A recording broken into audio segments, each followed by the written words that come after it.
Bango. Bango na. Opya.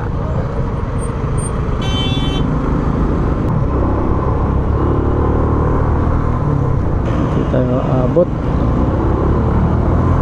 Uy, umabot. Umabot. Kala ko hindi aabot eh. Kasi 20 seconds na lang.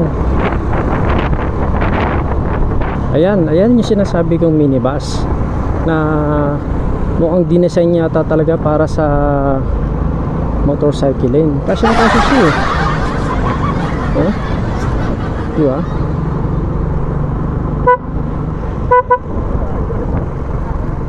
Fit na fit siya sa motorcycle lane eh.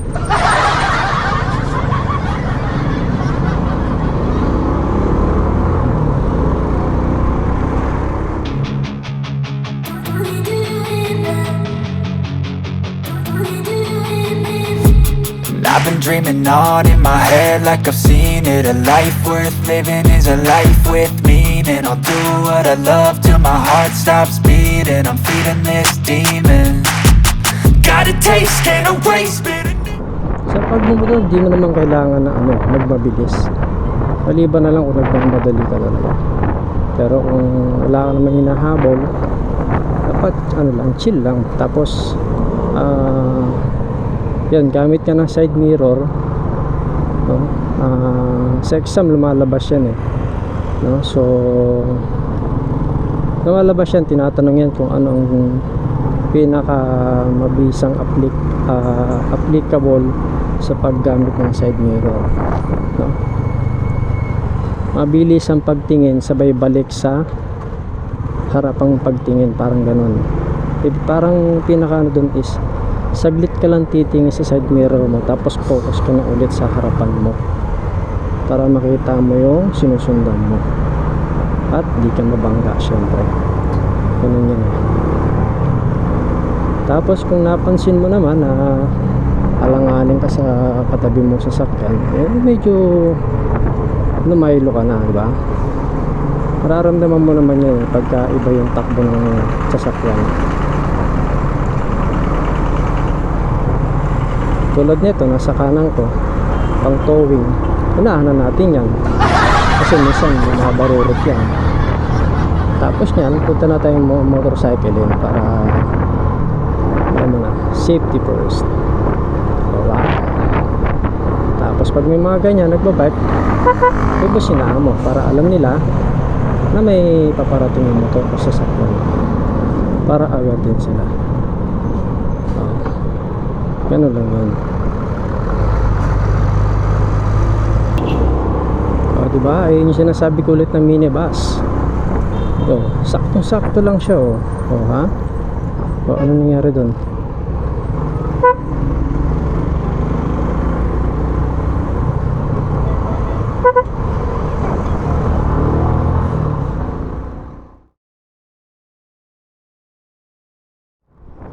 Pag may nagbabike, bubusinahan yan para alerto rin sila.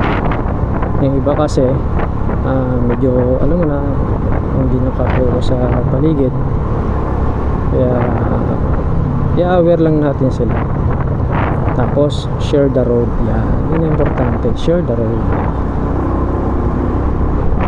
Kasi hindi naman atin tong kalsada eh, nakikigamit lang tayo, kaya share the road. Pati yung mausad naka-green na.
maluwag ang luwag ng kalsada.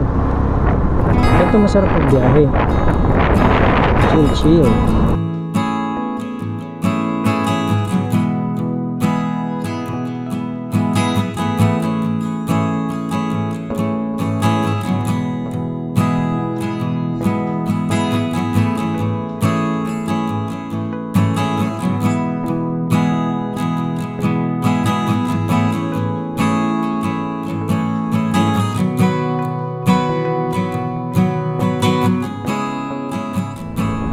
Pag nagmamotor kayo, papansin rin nyo yung mga signal light nila.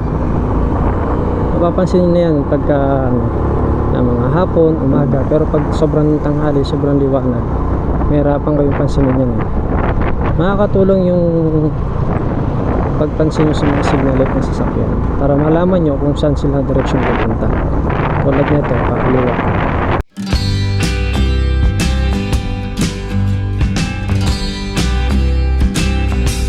So dapat advance ka para kita mo agad kung ano magiging reaction mo. Nakakapag-isip ka agad kung ano yung next na move na gagawin mo.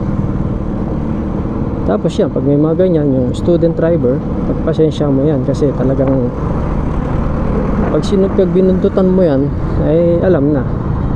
Kaya pagpasensya nyo yung mga ganyan sasakyan kasi nag-aaral yan eh. So ito, kakanan to. So ikaw, unti-unti kang kakaliwa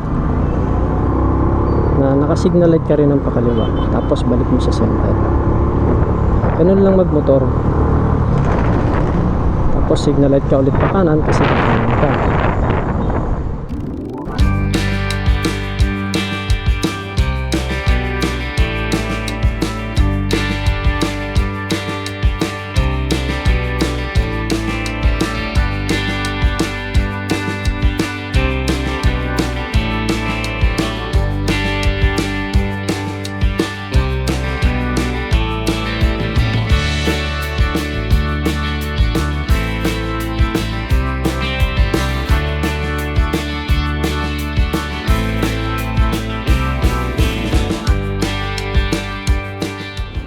Saka kailangan madiskarte ka rin pagdating sa traffic.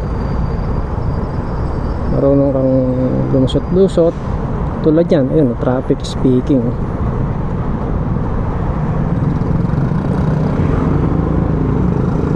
Dapat marunong kang dumiskarte.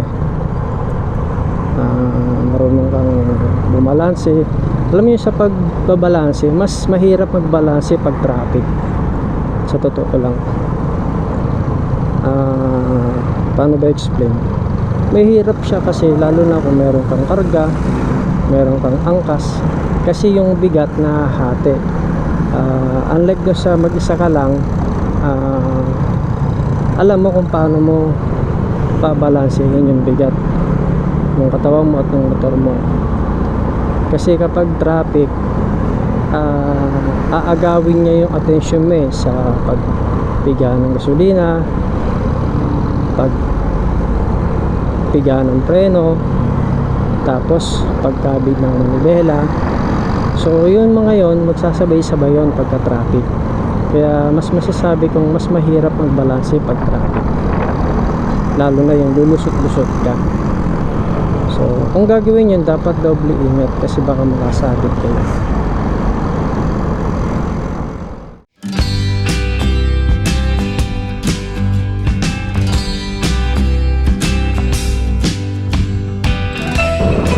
Shoutout sa mga kapatid nating delivery rider, mga tok-tok, lalamove. Yan, halos buong araw nakakasabay ko yan sa kalsada.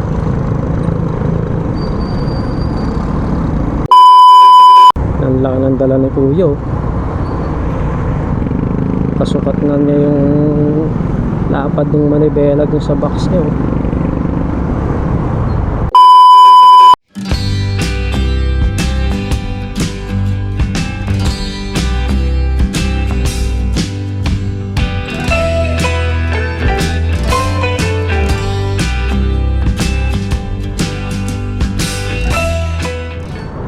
Grabe yung ano rito, no? Hindi ko alam kung anong tawag to, strip mark ba tawag dito. Pag nadaan ako rito, uga yung buong katawan ko sama utak. So, tignan nyo. Ito. Uga talaga dito eh. Ayan oh. Oo. Di ko lang alam kung kita sa camera eh. Pero talagang uuga ka eh. Ano to eh?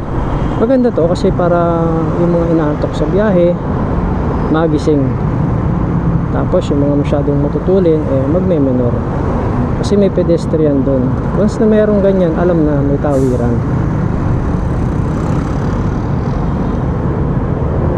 Malapit na tayo sa Alabang.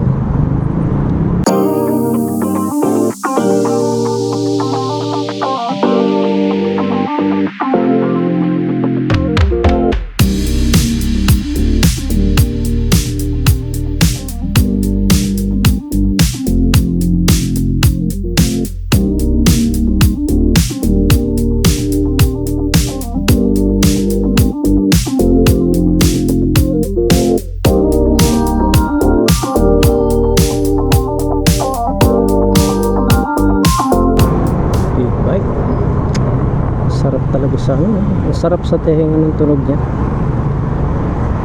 Ang sarap din ng presyo.